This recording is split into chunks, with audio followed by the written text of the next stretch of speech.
20 for income tax return.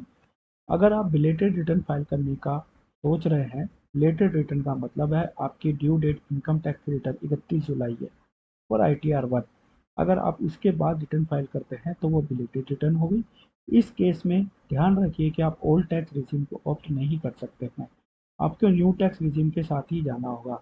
इसका मतलब कि अगर आपने कोई इन्वेस्टमेंट कर रखा है और उसका डिडक्शन लेना चाहते हैं तो वो पॉसिबल नहीं होगा बिलेटेड रिटर्न के केस में। इसी के साथ साथ कुछ एग्जम्पशन और डिडक्शंस होती हैं जिनका बेनिफिट भी आपको बिलेटेड रिटर्न के केस में नहीं मिलेगा। आप इनकम टैक्स रिटर्न फाइल करने जा रहे हैं, सैलरीड पर्सन है, तो ध्यान रखिए न्यू टैक्स रिजीम आपकी बाय डिफ़ॉल्ट ऑप्शन आएगी। अगर आपको ओल्ड टैक्स रिजीम चूज़ करना है तो उसके लिए प्रोफाइल में जाकर आपको ओल्ड टैक्स रिजीम ऑप्ट करना होगा। अगर आप ITR 1 फाइल कर रहे हैं और आपको डिडक्शन में अमाउंट एंटर करने को नहीं मिल रहा है या कोई भी डिडक्शन का कॉलम नहीं आ रहा है, तो इसका मतलब ये है कि आपने अपनी प्रोफाइल में जाकर ओल्ड टैक्स रिजीम को ऑप्ट नहीं किया है, तो वहाँ से ऑप्ट कर लीजिए। इनकम टैक्स पोर्टल पर लॉगिन करने के बाद में आपको एक सर्विस का टैब दिखेगा। उस सर्विस के टैब से आप अगर आपके प्रीवियस ईयर के रिफंड या करंट ईयर के रिफंड का स्टेटस जानना चाहते हैं तो वहाँ से जान सकते हैं। आपने कोई चालान पे किया और उसमें अगर कुछ करेक्शन करना है तो वो भी सर्विस टैब से ही होगा। क्रेडिट मिसमैच का मतलब होता है कि 26 में जो TDS दिख रहा है और इनकम टैक्स रिटर्न में जो TDS है, उन दोनों के बीच में क्या कोई मिसमैच है। 26 को क्या आपको पता है एक्सेल में भी डाउनलोड कर सकते हैं? अगर नहीं पता कैसे एक्सेल में डाउनलोड करना है, वीडियो का लिंक मैं दे दूंगा, वो इसे देखिए। AIS और TIS को डाउनलोड किया जा सकता है पीडीएफ में डाउनलोड करने के बाद में एक बार इनको जरूर देखिए कि आपके जो अमाउंट आ रहे हैं वो करेक्ट है या नहीं है। नाइन हमारे में से लगभग 80% लोग ऐसे हैं जो सैलरी के साथ साथ शेयर मार्केट में भी काम करते हैं।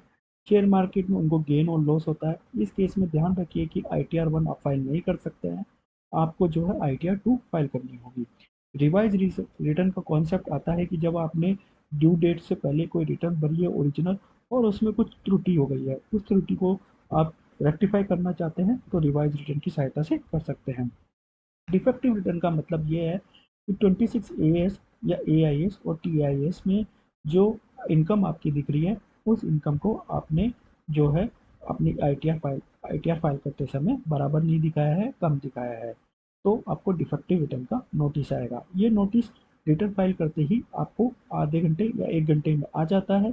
इस डिफेक्टिव रिटर्न का आपको फिर से अपनी रिटर्न को रिवाइज करते हुए नोट रिप्लाई करना है। डिस्कार्ड रिटर्न का मतलब ये होता है कि आपने रिटर्न फाइल करना स्टार्ट किया, रिटर्न को सेव किया, ई वेरीफाई करने से पहले आपको पता चला कि जो आपने रिटर्न फाइल की है उसमें कुछ मिस्टेक है, तो आप अपनी रिटर्न को डिस्कार्ड कर सकते हैं और नई तरीके से अपनी रिटर्न को फाइल कर सकते हैं। करेक्ट ITR फॉर्म चूज करना बहुत ही जरूरी है जब आप अपनी इनकम टैक्स रिटर्न फाइल करें। जैसे कि मैंने बताया कि 80% लोग आजकल शेयर मार्केट में काम करते हैं और वो समझते हैं कि उनकी ITR 1 फाइल कर दिया जाए। ऐसा नहीं है। अगर आपको कैपिटल गेन हो रहा है या लॉस हो रहा है, दोनों ही केस में आप अपनी ITR 2 फाइल कीजिए।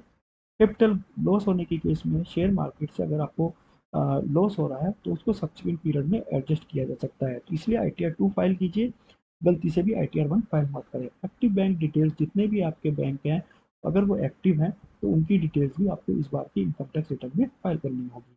बैंक डिटेल्स जो कि आप रिफंड के लिए सेलेक्ट कर रहे हैं उसको देख लीजिए कि जो बैंक में आपका नाम है वो पैन नंबर से मैच हो, जो बैंक में डेट ऑफ बर्थ है वो बैंक अकाउंट से मैच हो। रिफंड री इशू रिक्वेस्ट भी आप कर सकते हैं।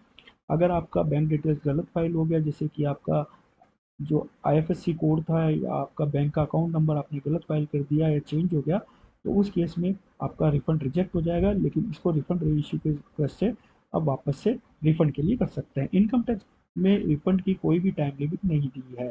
कोई रिफंड 1 वीक में भी आ जाता है और कोई रिफंड को 1 महीना भी लग सकता है और कोई रिफंड को उससे भी ज़्यादा टाइम लग सकता है। तो इसलिए रिफंड की time limit as such income tax में कोई नहीं दी है।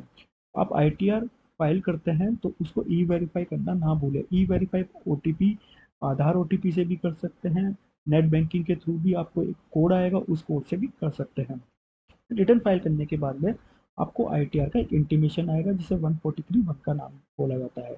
ग्रीन कलर में आता है तो इसका मतलब आपको रिफंड आया है, रेड कलर में आता है तो इसका मतलब है कि आपको डिमांड आई है और ब्लू कलर में आता है तो इसका मतलब है कि ना रिफंड और ना डिमांड आई है। इंटरेस्ट इनकम को अपनी ITR में दिखाइए और ऑटो पॉपुलेट हो रही है। आपके 26 आपके AIS और TIS से जितने भी आपके बैंक अकाउंट से इंटरेस्ट मिल रहे हैं वो सब ऑटो पॉपुलेट हो रहे हैं। 80TTA का डिडक्शन मिलता है 10,000 रुपये, और अगर सीनियर सिटीजन है तो 80TTB का 50,000 रुपये का डिडक्शन मिलता है।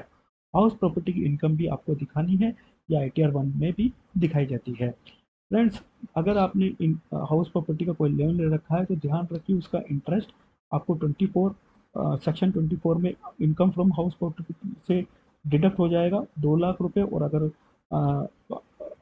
रेजिडेंशियल है तो प्रिंसिपल का अमाउंट ETC की डिडक्शन में काउंट होता है। तो अगर आपने कोई रेजिडेंशियल प्रॉपर्टी का लोन ले रखा और आपका प्रिंसिपल अमाउंट 1,50,000 से है तो आपको नया इन्वेस्टमेंट करने की जरूरत नहीं है। अगर आप इन्वेस्टमेंट नहीं करना चाहते, अगर आप करना चाहते हैं तो करिए, बट अगर आप इन्वेस्टमेंट नहीं करना चाहते हैं, लोन ले रखा है, तो प्रिंसिपल अमाउंट भी ETC की डिडक्शन में जो है एलिजिबल होता है। तो ये कुछ 20 पॉइंट से इनकम टैक्स से रिलेटेड।